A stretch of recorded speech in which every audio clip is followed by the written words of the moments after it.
So what does it really mean to be smart? I mean, is it just about acing tests or knowing a ton of random facts? Well, today we're going to look at it from a totally different angle.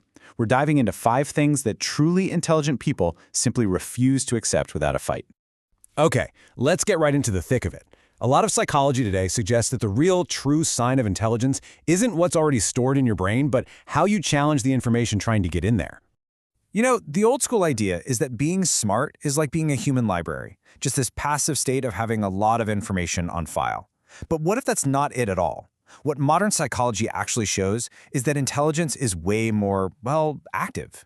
It's a dynamic process of questioning, of poking holes in things, and of refusing to just accept ideas because they're popular or because they make you feel comfortable. So, okay, this active questioning thing sounds cool, but what does it actually look like in the real world? Well, our first 2 points are all about how a highly intelligent mind acts as a filter for all the information coming at us every single day. First up is a big one. It's the refusal to believe something just because of who said it. This means having a healthy, automatic skepticism, even if the idea comes from someone with a fancy title or a whole lot of power.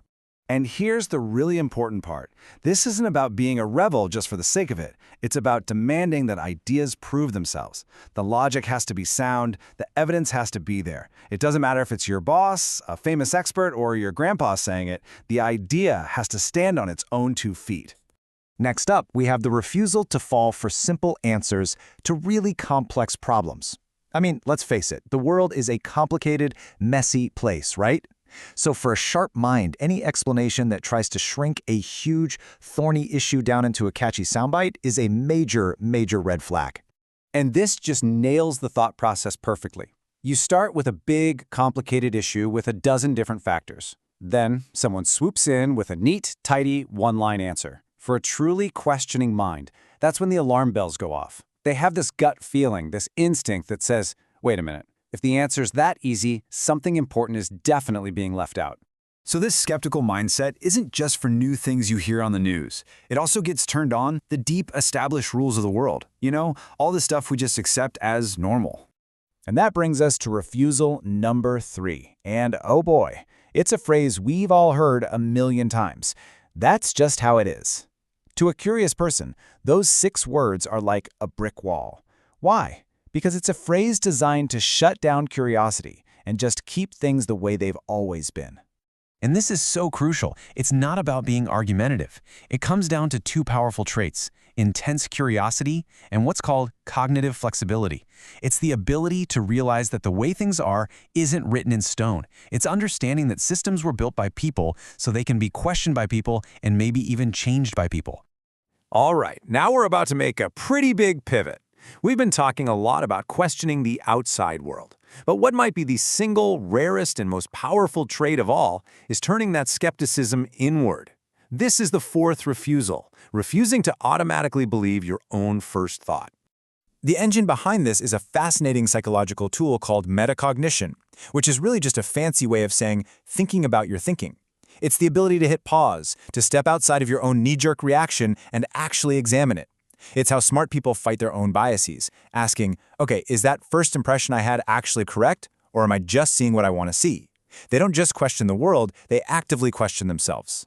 And this all leads beautifully into our final refusal, which is all about standing up to one of the most powerful forces on Earth, the pull of the crowd. So our 5th and final refusal is all about social pressure. A highly intelligent person fundamentally understands that just because an idea is popular, that doesn't make it true.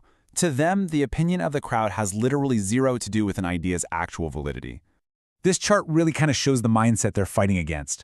For a lot of folks, belief is mostly about social validation. What does everybody else think? But the independent thinker, they flip that ratio on its head. They rely almost totally on independent evidence, even if it means they're the only person in the room who sees it that way. So, when you pull all 5 of these refusals together, you start to see this amazing picture emerge. And it's a picture that completely redefines what intelligence really is.